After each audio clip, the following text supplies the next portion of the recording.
Shalom, shalom, queridos amigos. Bienvenidos un día más a Israel a Diario. Hoy es jueves 15 de mayo, 17 del mes de Iyar en el calendario hebreo.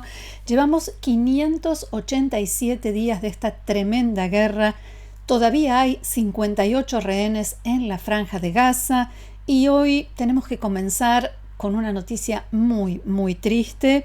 Un atentado que tuvo lugar anoche y los diarios se alcanzaron a incluir antes de cerrar la edición, pero sin mayores detalles.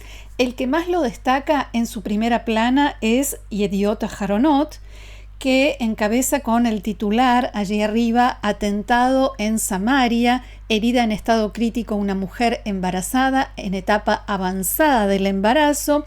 A esta hora, lamentablemente, ya se anunció bien temprano su fallecimiento y así una mañana que iba a ser feliz, completamente feliz con la noticia de un nacimiento, se convirtió en una pesadilla, en una gran tristeza. El diario agrega que un automóvil fue atacado con disparos en la ruta entre Brujín y Feduel en Samaria. Se trata de Tzeela Gez, allí la vemos con esa increíble sonrisa, de 30 años de edad, madre de 4 niños. En realidad se dirigía hacia el hospital junto a su marido Hananel para dar a luz al cuarto cuando se produjo el atentado.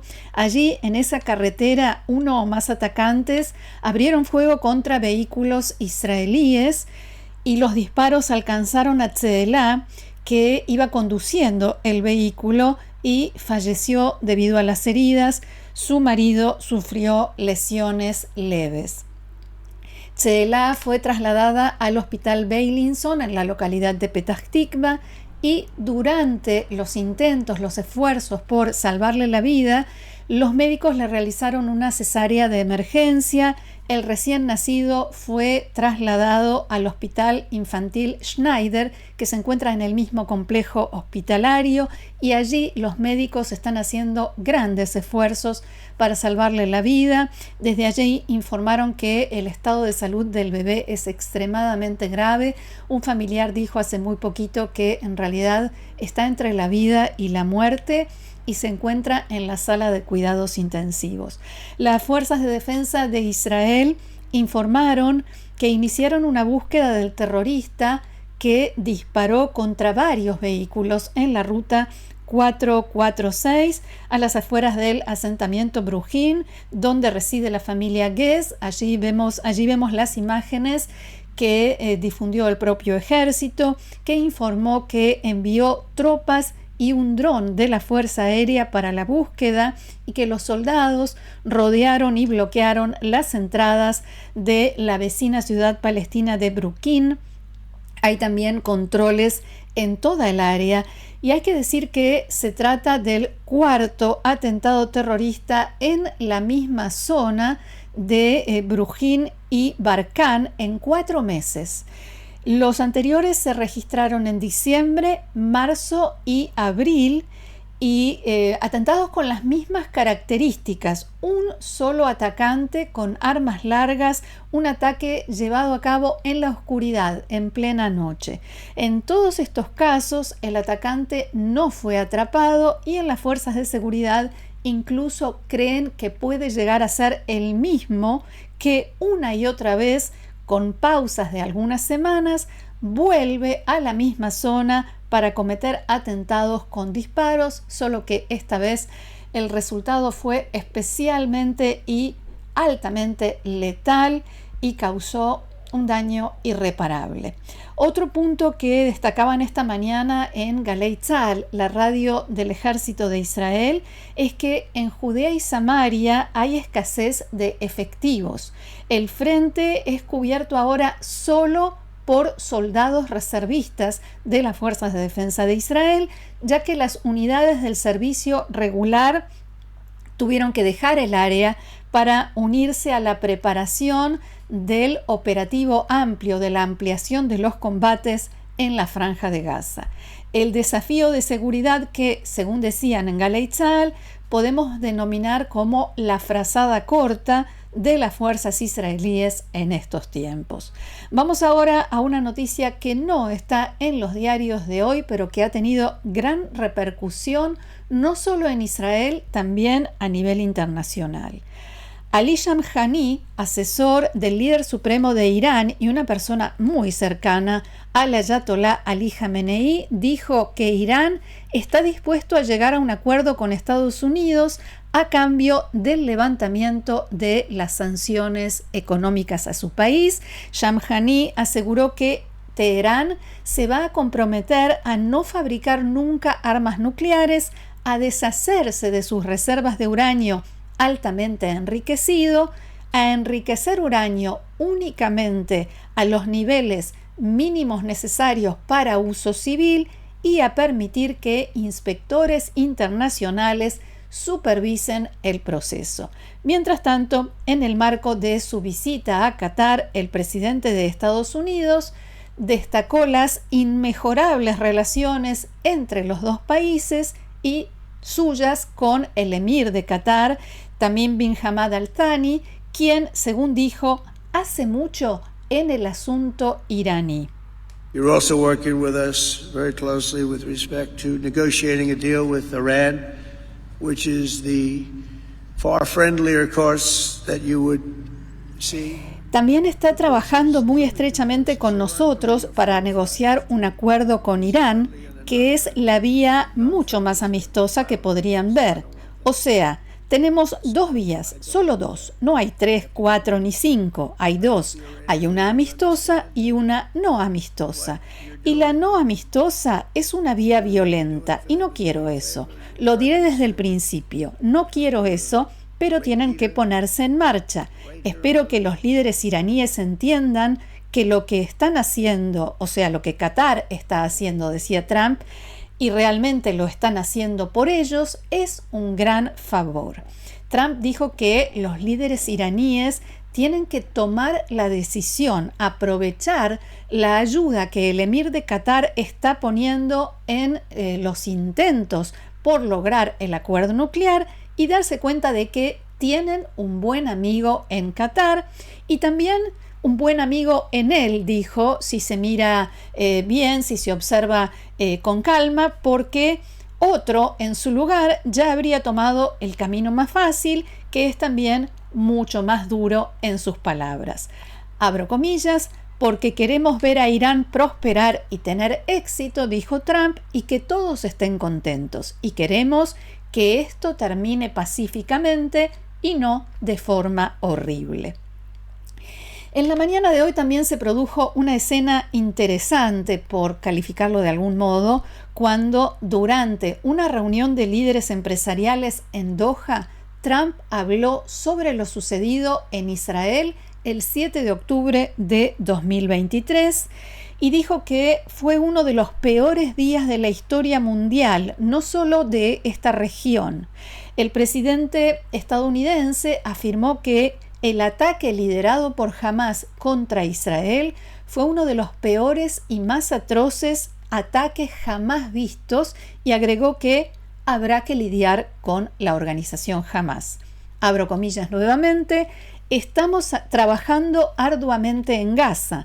Gaza ha sido un territorio de muerte y destrucción, pero Estados Unidos interviene y se convertirá en una zona de libertad.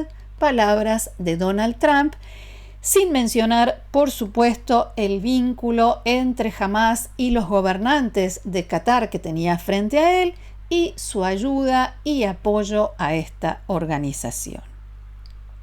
También en Doha, en ese mismo lugar, como anticipábamos ayer, se llevan a cabo negociaciones indirectas entre Israel y Hamás.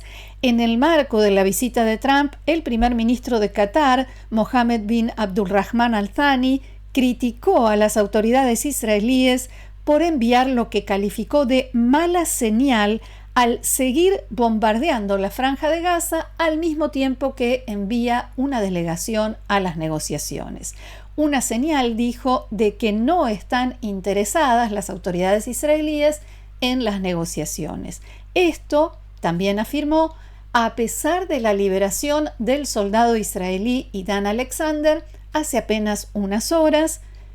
Vuelvo a una cita: desgraciadamente la reacción de Israel a esto fue bombardear al día siguiente mientras enviaba la delegación, dijo Al-Thani a la cadena norteamericana CNN. Allí en Qatar se encuentran las delegaciones negociadoras, los mediadores, en especial Steve Witkoff, el enviado especial de Trump, en nombre del gobierno estadounidense, quien presiona fuertemente tanto a Israel como a Hamás para llegar a un acuerdo que termine con la guerra y permita la liberación de todos los rehenes.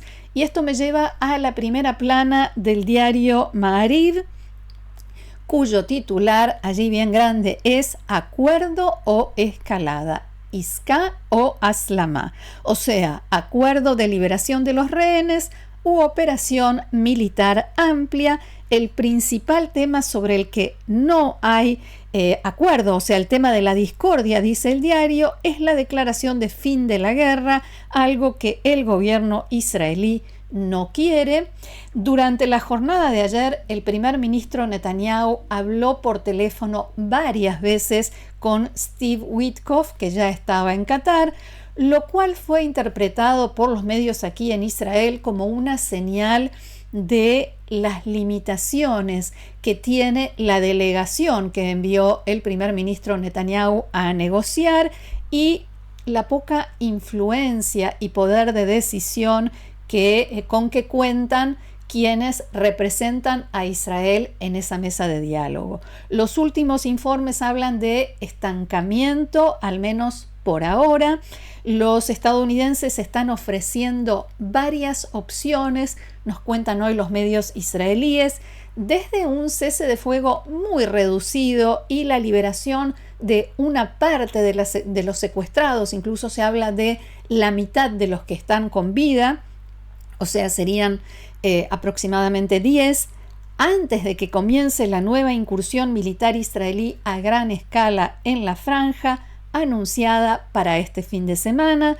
Estados Unidos intenta por todos los medios impedir que se inicie esa incursión, esa operación militar, y en esto también coinciden Qatar y Arabia Saudita, entre otros factores regionales. Decía que va desde esta propuesta hasta algunas mucho más amplias que incluyen la expulsión de los líderes de Hamás de la franja, el desarme del grupo y otras exigencias de Israel, y que llegan incluso a mencionar dentro de ese paquete la normalización de relaciones de Israel con Arabia Saudita si Israel detiene esta guerra en lugar de intensificarla. La pregunta entonces es: ¿qué hará? ¿Qué decisión tomará el primer ministro Netanyahu? Tendrá que optar entre las presiones dentro de su gabinete, especialmente del ala de extrema derecha del gobierno, por parte de los ministros Smotrich y Ben Gvir, pero no solamente de ellos, que empujan a que Israel comience esa incursión intensa y amplia, o la presión de Estados Unidos, que indica que puede haber en esto una gran oportunidad de normalizar relaciones con Arabia Saudita, de recuperar el acercamiento con la Casa Blanca, aunque esto implique lograr solo una gran parte de los objetivos de Israel en la guerra, pero no todos. Las negociaciones continúan también hoy, y mientras tanto, las fuerzas de seguridad esperan la información de inteligencia confirmada sobre la posibilidad de que el ejército haya eliminado al máximo líder de Hamás en la Franja de Gaza, Muhammad Sinwar.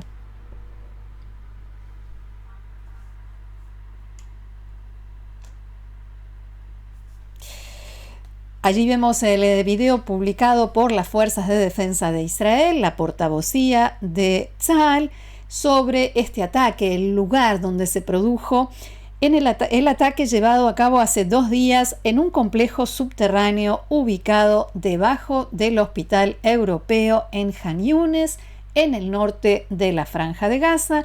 Y está claro que la respuesta a este interrogante tiene efecto, consecuencias en la continuidad de las negociaciones por la liberación de los rehenes y, por tanto, en el futuro de esa incursión o esa operación militar a gran escala que Israel tiene previsto. Las fuerzas de defensa de Israel por el momento siguen adelante con los preparativos para este operativo. Y otro asunto relacionado con el intento de eliminación de Muhammad Sinwar es que las fuerzas israelíes intentan ahora verificar la posibilidad de que junto a Sinwar estuvieran dentro de ese complejo de túneles otro líder de Hamas, Muhammad Shabane, que era comandante de la brigada Rafah del brazo militar de Hamas. En Galei Tzahal informaron que Shabane era uno de los últimos 2 comandantes de brigada que le quedaban al brazo armado de Hamas y que había sido mencionado entre quienes podían llegar a suceder a Muhammad Sinwar si se confirma que fue eliminado. En tanto, Canal 12 de la televisión israelí informó que se cree que también pudo haber estado junto a Sinwar en ese túnel, en ese complejo de túneles, el portavoz más conocido y popular de la organización, Abu Obeida, una figura a quien no solo en Gaza, sino en buena parte del mundo árabe consideran un héroe de la guerra psicológica contra Israel y un modelo a seguir. Si estos 3 líderes de Hamas fueron eliminados, eso sería un golpe muy significativo para la organización y habrá que ver con qué consecuencias. Mientras tanto, decían también en Canal 12, Hamas ha prohibido en forma terminante hablar y sobre todo informar sobre lo sucedido en el Hospital Europeo, el ataque israelí y sobre todo mencionar o hacer alguna referencia a quienes resultaron muertos en este ataque, alguna señal de la identidad de quienes pudieron haber estado allí. Seguimos en la Franja de Gaza porque la Fundación Humanitaria de Gaza, FGH, anunció que el gobierno de Israel aceptó levantar el bloqueo al paso de ayuda humanitaria que ya lleva 2 meses y aumentar la cantidad de zonas de reparto seguras que incluirían nuevos lugares también en el norte de la franja. Hasta ahora Israel había autorizado solo 4 de estos que se llaman puntos de distribución segura, lo cual, según la ONG, no es suficiente para alimentar a toda la población de Gaza. FGH es una organización creada, establecida a principios de este año por Estados Unidos en estrecha coordinación con Israel para supervisar la distribución de ayuda humanitaria en Gaza e impedir, ese es el principal objetivo, impedir que llegue a manos de Hamas. Según los responsables de la ONG, el reparto de ayuda humanitaria comenzará a finales de este mes. En tanto, el canal saudita Al Arabiya informó que los mediadores en las negociaciones están presionando a Hamas para que acepte entregar medicamentos y alimentos a los rehenes que fueron secuestrados en Israel y que todavía están en manos de Hamas en los túneles en la Franja de Gaza. Vamos a más información. El Foro de Familiares de Secuestrados y Desaparecidos envió una carta hoy dirigida al primer ministro Netanyahu, al comandante en jefe del ejército y al jefe del Servicio Penitenciario Nacional, en la que exigen respuestas y una explicación sobre por qué desde hace semanas han sido liberados presos palestinos de cárceles israelíes sin que Israel recibiera nada a cambio, sin control judicial y, sobre todo, sin que se haya informado públicamente a la población israelí en general, a los ciudadanos y en particular a los familiares de los rehenes. Galei Tzahal informó que decenas de palestinos fueron liberados y regresaron a la Franja de Gaza en las últimas semanas, sin que Israel exigiera a cambio la liberación de rehenes. Otro asunto, el Ministerio de Relaciones Exteriores de Israel convocó a la embajadora de España, Ana Salomón Pérez, debido a las declaraciones del presidente del gobierno, Pedro Sánchez, que en la tarde de ayer se refirió a Israel como un Estado genocida, dicho esto entre comillas. La Cancillería israelí explicó que realizaba esa convocatoria tras las duras declaraciones de Sánchez. Hasta aquí nuestro encuentro de hoy. Muchísimas gracias por haberlo compartido con nosotros una vez más. Los invito, como siempre, a seguirnos en el canal, a compartirlo, a suscribirse y también a unirse al grupo de amigos de Israel a diario haciendo clic debajo de este video donde dice unirse. Los necesitamos a todos y les agradecemos muchísimo que estén ahí. Gracias nuevamente, que tengamos buenas noticias. Shabbat Shalom.